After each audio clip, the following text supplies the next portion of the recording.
और बहुत ध्यान से सुनना मेरी जीजियों, मेरे जीजाओं, मेरी माताओं, मेरी बेटियों, बेटाओं। पशुपति नाथ का जब आप व्रत करते हो, थोड़ा सावधानी पूर्वक सुनिएगा। पशुपति नाथ का जब आप व्रत करते हो, किसी कामना के लिए 5 सोमवार का व्रत होता है, पूजा की थाली सवेरे लेकर जाते हो, अभिषेक का सामान लेकर जाते हो, शंकर जी के मंदिर में अभिषेक पूजन करते हो। शाम के समय वही थाली वापस जाती है, उसमें 6 दिए जाते हैं। कितने दिए? 6। प्रसाद जाता है, हिस्से होकर नहीं, एक साथ जाता है। 6 ही दिए भगवान शंकर के सामने जमीन पर रखे जाते हैं। 5 दिए प्रज्वलित करे जाते हैं। प्रसाद के 3 हिस्से करे जाते हैं, तीनों हिस्से सामने रख दिए जाते हैं। बाबा की पूजन अर्चना होती है। उसमें से जो बिना जला हुआ दिया है, वो दिया वापस थाली में रखा जाता है। प्रसाद का एक हिस्सा थाली में रखा जाता है, बाकी का बाबा से प्रार्थना कर कर वहीं छोड़ा जाता है।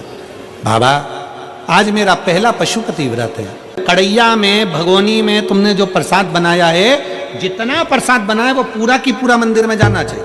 ऐसा नहीं कि उसमें से आधा घर पे छोड़ दिया, बच्चों के काम आ जाएगा, आधे में से आप लेकर जा रहे हो। अगर आधा छोड़ देते हो तो प्रसाद का तो 2 हिस्सा तुम ही हो गया, तो वो स्वीकार नहीं होता। जितना, इसलिए उतना ही बनाओ जितना मंदिर में लेकर जाना है। कटोरी 2 कटोरी जितना आपको ले जाना उतना बनाओ। ज्यादा बन भी गया है तो पूरा लेकर जाओ, घर छोड़ना नहीं प्रसाद को। एक ही मंदिर में 5 व्रत करिए, प्रत्येक व्रत में यही नियम चालू करें। 5वां व्रत हो, एक श्रीफल भेंट बाबा को समर्पित करो। 108 चावल के दाने हो, मूंग के दाने हो, पत्ती फूल की हो, बेलपत्ती हो, जो भी तुम बाबा को चढ़ा सकते हो, 108 बाबा को दे दीजिए। श्रीफल समर्पित कर कर वैसा की वैसा ही 6 दिए रखकर, 5 दिए जलाकर, 1 दिया उठाकर, प्रसाद का एक हिस्सा लेकर अपने दरवाजे पर आओ, दिया लगाओ, बाबा से विनय कर कर अंदर जाओ और कह दो बाबा से, आज मेरा 5वां व्रत पूर्ण हुआ। इसको स्वीकार लेना, इसको स्वीकार। बहुत कामना लेकर आई हूं बाबा, बहुत दुखी हूं। मेरे महाकाल राजा, अपना दिल का भाव किससे कहूं? ए मेरे ओघड़नाथ, अपने मन की बात में किससे कहूं? मेरे भोलेनाथ, आपसे विनय है, मेरे दुखों को काट देना। मेरा अगला जो समय आए, नूतन जो वर्ष आए, वो मेरी जिंदगी में बहुत खुशियां लेकर आए। मेरे महाकाल राजा, बहुत खुशियां। बाबा को प्रार्थना मिलेगा।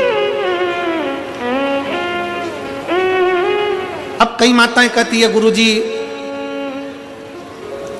हमारी पूजन की थाली में ये कमी रह गई थी, वो पड़ोसन की थाली में ये सब कुछ था।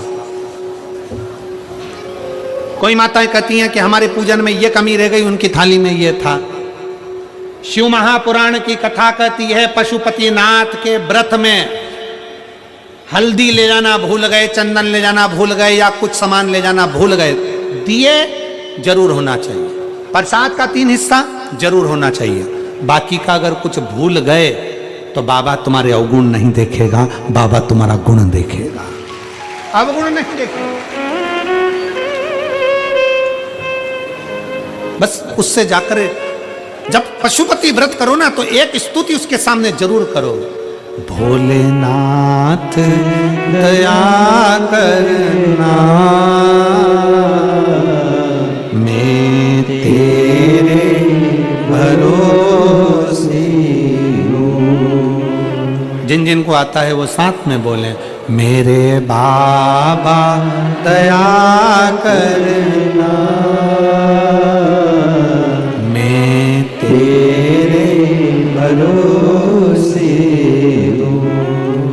ना घर के भरोसे हूँ, ना परिवार के भरोसे हूँ, ना घर के भरोसे हूँ, ना परिवार के भरोसे हो। मेरे बाबा दया करना, मैं तेरे भरोसे हूँ। भोले बाबा दया करना, मैं तेरे भरोसे हूँ। मैं तेरे भरोसे हूँ। भोले तेरे भरोसे हूँ। मैं तेरे भरोसे हूँ। भोले तेरे भरोसे हूँ। भोले बाबा दया करना, मैं तेरे भरोसे हूँ। मेरे शंकर दया करना, मैं तेरे भरोसे हूँ। उससे प्रार्थना जरूर करो, हम उसके आश्रित हैं, हम उसके सहारे।